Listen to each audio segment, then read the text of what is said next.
$500 million disappeared the second my boss dropped my contract renewal into the trash. He didn't hesitate, didn't pause, didn't even check the page count, just lifted the folder, glanced at the signature line, and let it fall. "It's just the AI era," he said, already turning his chair back toward the screen behind him. "Don't take it personally." I looked at the trash can, then at him. "So that's it?" I asked. After 14 years, he smiled, thin and practiced. "Nora, everything you built is automated now. That was when the lights went out. Not a flicker, not a warning. Gone." The conference room went silent for half a second, just long enough for confusion to register. Then the alarm started. Red warning panels lit up along the glass walls. Sirens cut through the building, sharp and unignorable. Somewhere down the hall, someone shouted that the production lines had frozen. My boss stood so fast his chair slammed into the wall. "What the hell is this?" he barked. "Restart the system." An engineer's voice crackled over the intercom, tight with panic. "Manual restart denied." His phone rang. He answered immediately. Yes, whatever he heard made his face drain. "We switched control this morning," he said. "The AI is fully deployed." The voice on the other end didn't raise. It didn't need to. "So AI can replace everything she did," the CEO said, "because it just burned me $500 million. "You'd better explain." My boss slowly turned toward me. I didn't speak. I didn't have to. "The story you are about to hear is a fictional work created by the writing team at Her Revenge. It explores what happens when experience is mistaken for obsolescence, when power ignores responsibility, and when people learn too late that systems remember who built them. My name is Nora Hayes," I said calmly. "I designed the authority structure you just voided." His mouth opened, closed. "You told HR my contract wasn't necessary," I continued. "That ended my operational key." "That's not how AI works," he said. Louder now. "It is," I replied. "Because I wrote the rules, it follows." Outside the room, the sirens kept screaming. Production stood frozen across the floor, and for the first time since he arrived, no one looked at him for answers. They were all looking at me. How does a system decide who it listens to? The factory floor erupted into motion the second the alarm spread beyond the conference room. "Try a cold restart," someone shouted. "It's rejecting the command." Another voice answered, already louder than it needed to be. I stepped out just as 3 engineers clustered around the main console. Samir, the senior controls lead, glanced up when he saw me. "It's not accepting manual input," he said. "Every permission we have is getting blocked." "Show me the log," I said. My boss cut in before Samir could move. "We don't have time for this. Override it." Samir hesitated. "We already tried standard escalation, then force it," my boss snapped. "That's what escalation is for." The screen updated on its own. A single line appeared, stark and unhelpful. "Human authority, key invalid." The room went quiet. "That doesn't make sense," my boss said. "We transitioned control this morning." I kept my voice level. "You transitioned dashboards, not authority." He turned toward me, irritation flaring. "Nora, this isn't about titles anymore. The AI handles decision-making now. AI doesn't handle authority," I said. "It enforces it." Samir swallowed. "She's right. The system won't accept commands without a validated human key." My boss waved him off. "Keys expire. Systems adapt." "They don't," I said. "They obey rules." He stepped closer. Lowering his voice like that made him reasonable. "You're emotional? Step back." "I'm factual," I replied. "If you force an override, it'll reroute load without safety confirmation." He didn't blink. "Do it." Samir looked between us. "If this cascades, do it," my boss repeated. The override executed. For half a second, nothing happened. Then the floor monitors lit up again, this time with red blocks spreading across the grid. A shout from down the line. "Secondary systems just tripped." Another voice. "We lost cooling on 2 bays." Samir's hands shook as he pulled back. The override bypassed the stabilizers. I looked at my boss. That was preventable. He stared at the screens, jaw tight. "Fix it." "I can't," I said. "Not without the key." The alarms grew louder, and the losses kept climbing. Who pays the price when efficiency replaces understanding? The announcement came less than 48 hours after the override failure. My boss didn't call a meeting.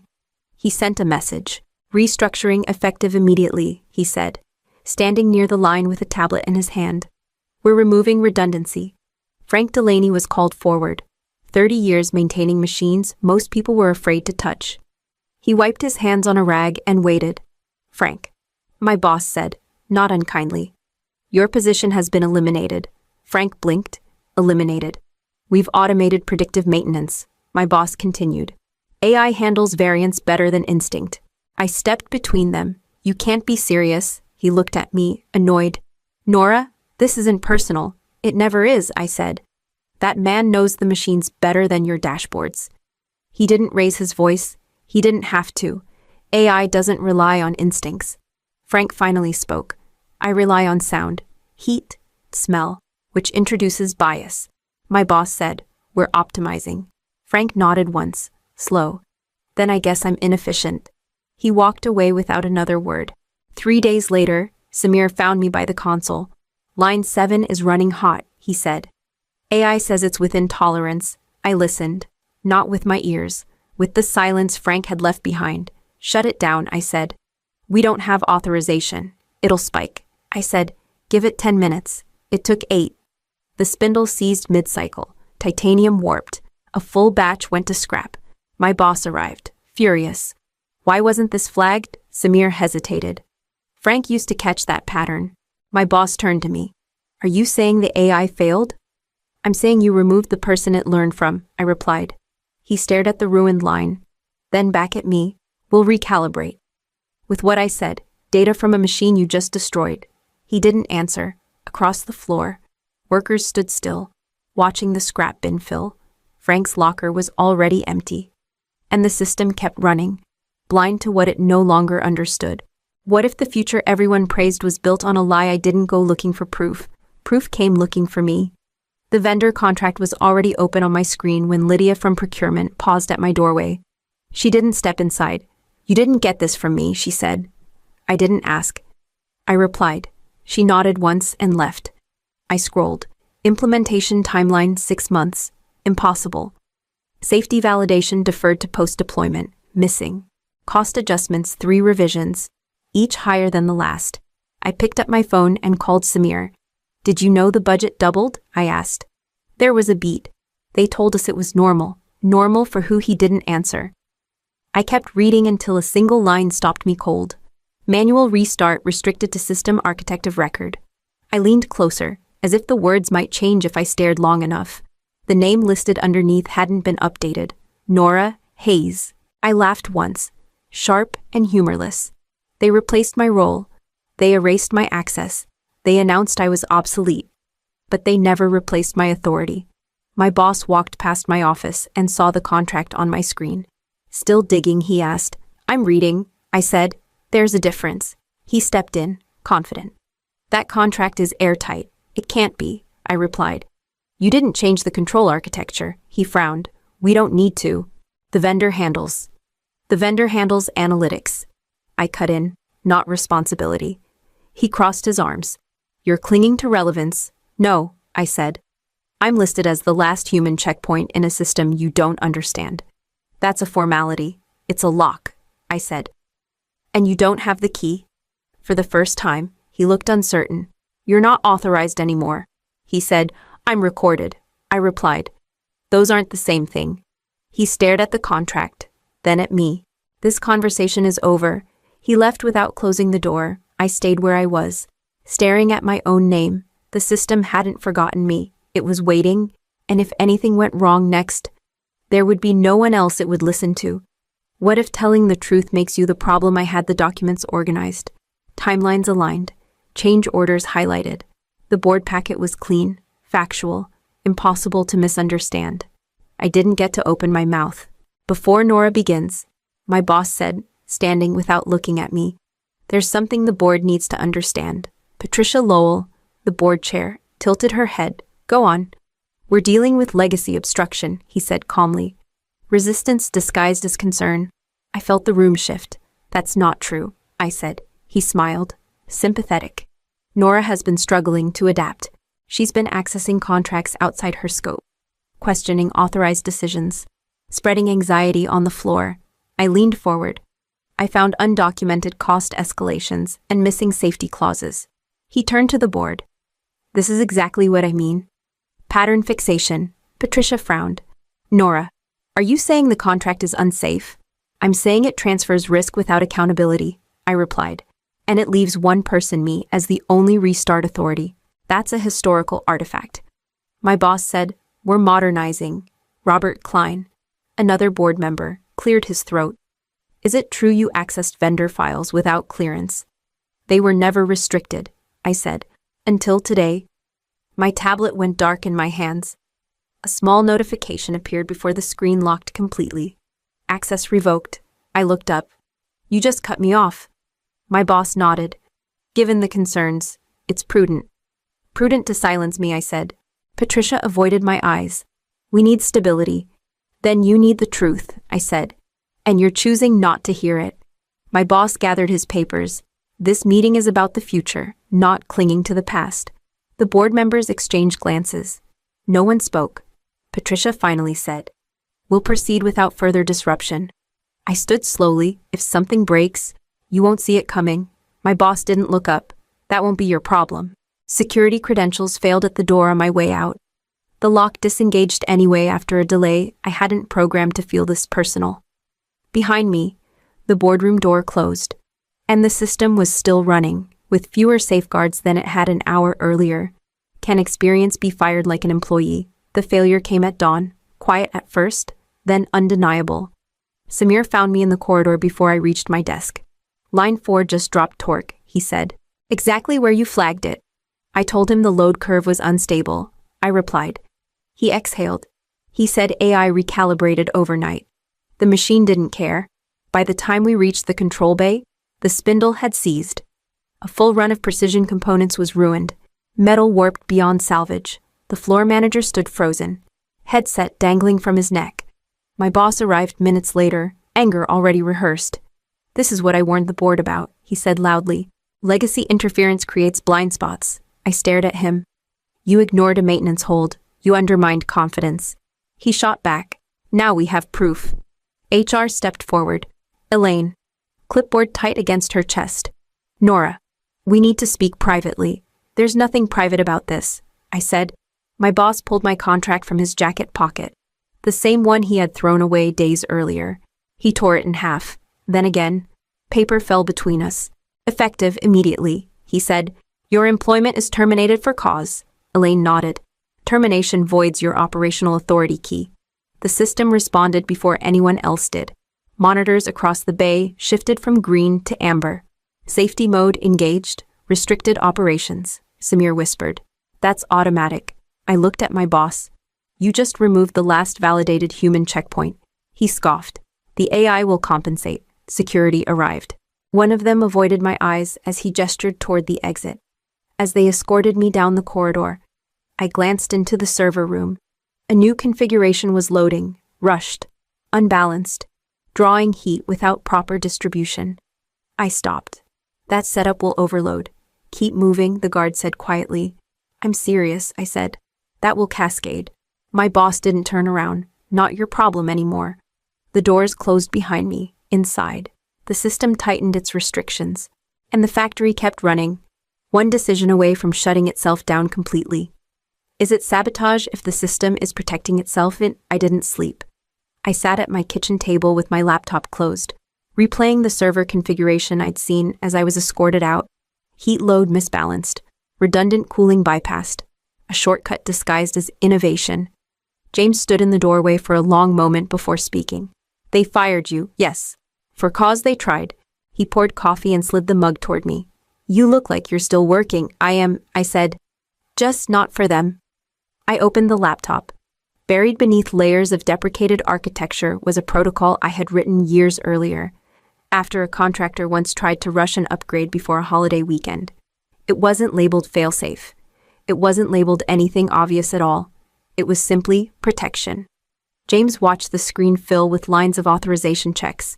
What happens if you run that? The system stops listening to people who shouldn't be touching it, I said, cleanly. That sounds expensive. So does a fire, I replied. He didn't argue. I drove back just before midnight, parked where cameras didn't bother tracking senior staff anymore. The maintenance terminal still recognized the biometric I hadn't been allowed to use all day. The interface prompted me through confirmations, not warnings. Confirmations. Controlled shutdown across all production lines. Manual restart restricted to system architect of record. My name appeared again.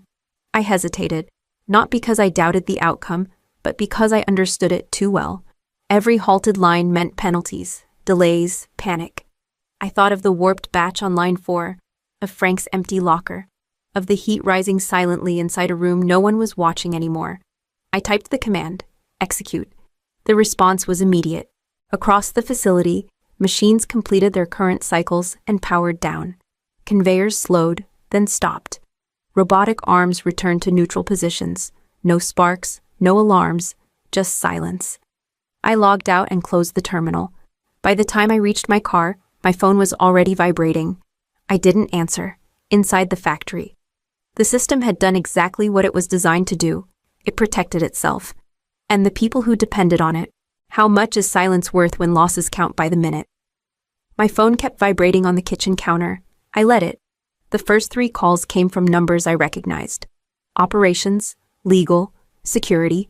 I turned the phone face down and finished my coffee. The 4th call left a voicemail, a familiar voice, suddenly careful. Nora, this is Patricia from the board. We need to speak immediately. James glanced at the phone. They sound scared. They should be, I said. An hour later, a 5th call came through. I answered that one. What do you want? My former boss asked, skipping any pretense. I waited a beat. Is the factory still silent? Yes, he said. Defense production is frozen. Penalties are already accruing. Then listen, I said, because this is the first honest conversation we've had. He exhaled sharply.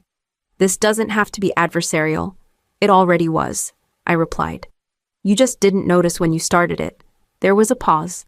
I could hear voices behind him, tense and overlapping. We've convened an emergency board session, he said. They want you there. I'll attend, I said. With conditions. Silence again. You removed me under false claims, I continued. You erased safeguards you didn't understand, and now the system is doing exactly what it was designed to do. What are your conditions? He asked. I want the truth back in the room, I said publicly, in writing. He swallowed. Be specific. My termination reversed. Your restructuring paused. The vendor contract frozen for review. And you step out of operational authority. That's not your decision, he said. It is, I replied, because I'm the only one who can restart the system. Another voice cut in, louder. She's right, someone said. We've tried everything. My former boss lowered his voice. If we agree, will you bring the factory back online? Yes, I said, carefully. When he asked, when the meeting starts, I said, and not a minute sooner. I ended the call before he could respond. The phone went quiet after that. For the first time since the shutdown, the silence belonged to me. What does accountability look like when money can't fix the damage? They seated me at the long table without ceremony. Patricia spoke first. Nora, we're prepared to listen. I set my phone face up between us. Then we start by correcting the record. My former boss shifted in his chair. He hadn't spoken since I arrived. My termination, I said, was based on false claims. I want a public reversal entered into the minutes. Today. Patricia nodded. Agreed. I didn't look at him. Second. Operational authority is removed from the person who authorized unsafe overrides. He finally spoke. You're blaming me for yes, I said. And the system logs support that. Patricia didn't hesitate. Effective immediately. You're relieved of duty. Security appeared at the door. No one clapped. No one argued. I continued. Third. The vendor contract is frozen, pending an independent investigation. All change orders. All escalation clauses. The board exchanged looks. Then Patricia said, approved. Only then did I open my laptop. I'll bring the system back online, I said, step by step. Silence fell as I typed. Line 1 acknowledged. Line 2 stabilized. Cooling normalized. Power redistributed. The factory came back the way it should have never left, controlled, measured, intact. Samir's voice came through the speaker. All lines green. I closed the laptop. Security escorted my former boss past the table. He didn't look at me. He didn't need to. Patricia exhaled. What happens now? I stood, Now you decide whether you want systems that run or stories that sound good. No one stopped me as I walked out.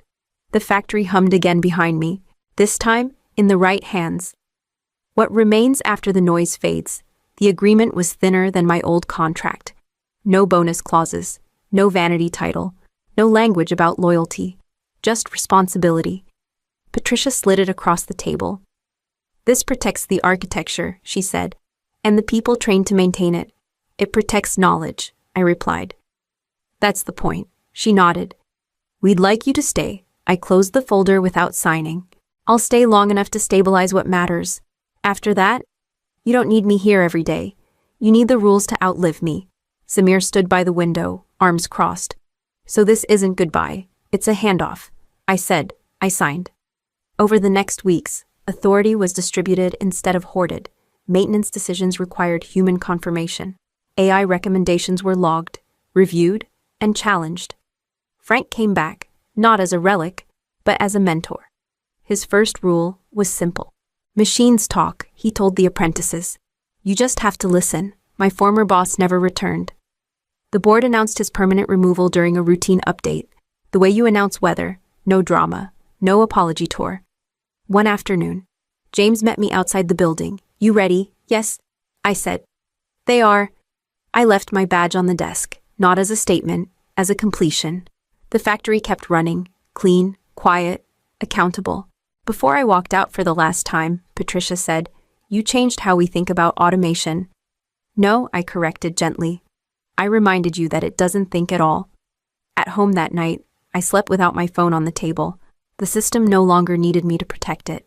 That was the goal all along. The lesson I carry forward is simple, and earn true expertise is not loud, but it is structural. When you build something with care, integrity, and foresight, it will stand long after titles are stripped away, and it will reveal, without cruelty or revenge, exactly who was holding it together. AI did not replace me. It proved why I was still necessary.